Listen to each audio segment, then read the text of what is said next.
billions or gigatons of the rock have to move, opening up the pathway for the eruption. And that is the reason we have earthquakes. These are the tremors we are seeing all through the plate boundary. You can actually see the plate boundary where the earthquake's happening, and waves of them are coming from the extreme west to the extreme east of this, and opening up the rocks takes a lot of power. The pulling power of the whole continent of Eurasia and Americas are pulling apart these billions of tons of rocks just to open up. A tiny amount is not much. 60-70 centimeter is enough for an eruption, and that is the usual thing we see in the nature. In the nature, what we are seeing, these movements of the rock in the jagged way, in a zigzag way, through the transform faults and other faults, you can see that in the nature, creating what we call as dike. This is the dike, means a solidified pathway of the magma frozen in time. And this is what we'll see here in this area. You see the heat rising from the pathway of the previous eruptions here, and the result is what we have seen before, like this.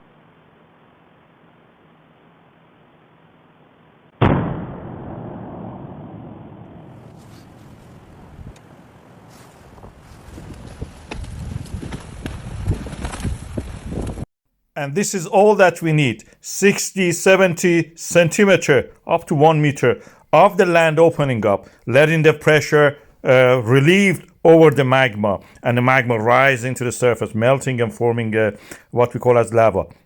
I have several videos about the mechanism that I described here. Please watch them. They're interesting. They are related to what I've discussed here now.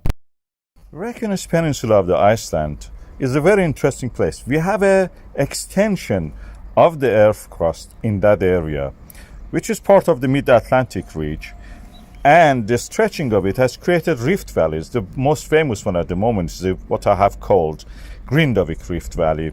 We can see in this area photograph from the Metafis of Iceland, you can see the rift valley and the fault lines and the range. This is the top of the fault line and the basin where the drop down of the faults, and several faults that are there exist. Simplified version of that is this. What we think is this is the stretching of the lithosphere creates this uplift of the magma and eruption. And the Svartsengi volcanic system is formed here in this setting. We have usually eruptions now for the last 4, 5, 6 months. This is how it happens. It stretches the ground due to the uplift. We can map them by the GPS data, as you can see here, and the red line shows where the extension has happened and the uplift.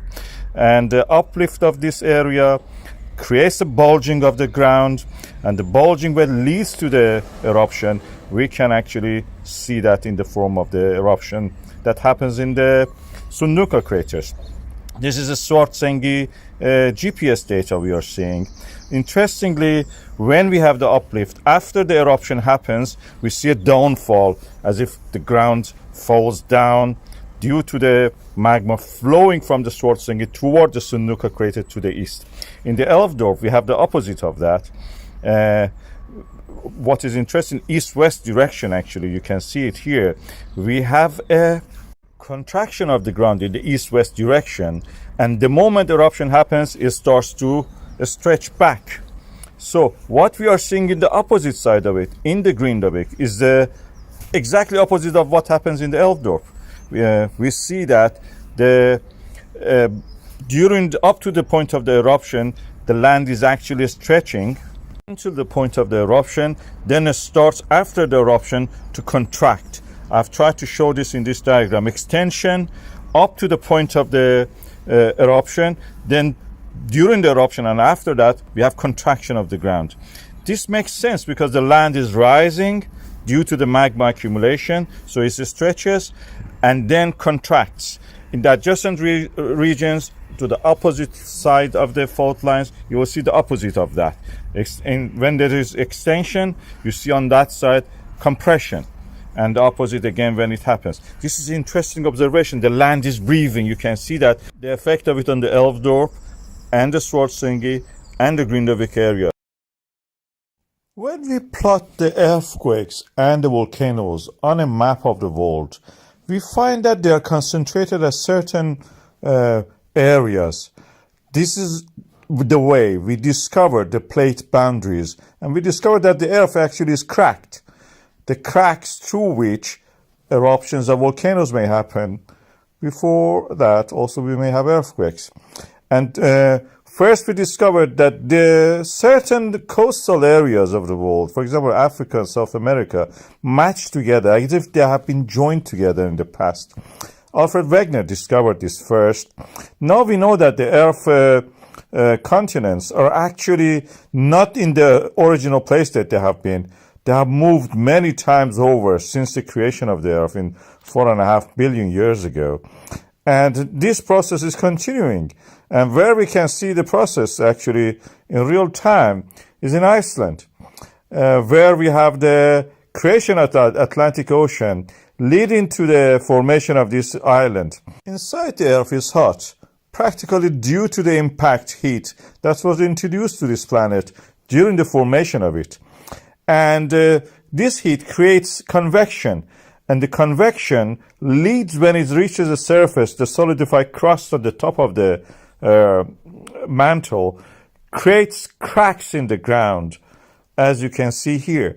And these cracks are where the separation or extension of the crust happens, and the magma forms, fills the gap created simultaneously. So there is no practically a gap. And the eruption in the Iceland is of this type. In the Red Sea, we have another example, Afar Triangle or Africa, or Rhine Valley in the Germany, we have that. We have these eruptions in the water most of the times, like what we have in the Reykjanes Ridge, which is a plateau inside the Atlantic Ocean. Part of it reaches the land. Practically, they are the same as the volcanic systems we have on the land. One of them is the Eldey volcanic system, similar to Svartsengi or Fegerdesvi volcanic system or Hengill. And this can potentially erupt inside the ocean. It has done in the 19th century and 20th century. And it is possible that we have another eruption recently.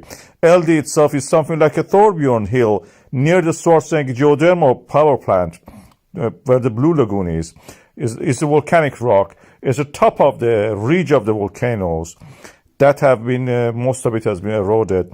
When we look at the tremors chart, we can see that the earthquakes start from the Reykjanes Ridge and extends into the Reykjanes Peninsula toward the east. Always starts from the Eldey, like a wave traveling through the earth, reaching the other side. And the volcanic systems on the Reykjanes Peninsula are created like that, very similar to what we have in Eldey. Eldey, if it erupts, will be in the ocean, of course, at the depth 60, 70, 80, 100 meters. And when it reaches the surface, it may react with the water. Lava has chloride in it, and chloride can disintegrate, create chlorine. Chlorine gas is one of the byproducts of these eruptions. Also lots of water and CO2, not compared to what we have actually created by, releasing them from the, oil and gas over the last 200 years, of course. This is an ongoing process. When it reaches the water, like what we saw in the Cambria Vieja volcano, it can cause this kind of reactions. I have a video about what happened in Cambria Vieja. Please watch that. Apocalyptic views of lava flow from the Cambria Vieja volcano. Now 2 months has passed. Volcano has not stopped. It's coming directly from the core mantle boundary, like a welding torch. Made a hole in the Atlantic Ocean and created a La Palma originally. Now is adding to the landmass of the island. But the lava is flowing down the hills, going toward the ocean. This is a flow that nothing can stop it. I will show you a map that shows how it moves toward the sea, where it has covered actually. When it reaches the sea, it just looks like Jurassic Park. Things are falling down, rolling down. The seawater waves are coming toward the headland created by these lava flows. Any moment you may see a dinosaur coming out of there, or King Kong. And that is how it looks. This is a 3D model we have created, and it shows the lava flow where it ended up on the sea. The older ones, you can see that they are created layered lava as cliffs that we see. It's apocalyptic view. It's a very strange phenomenon.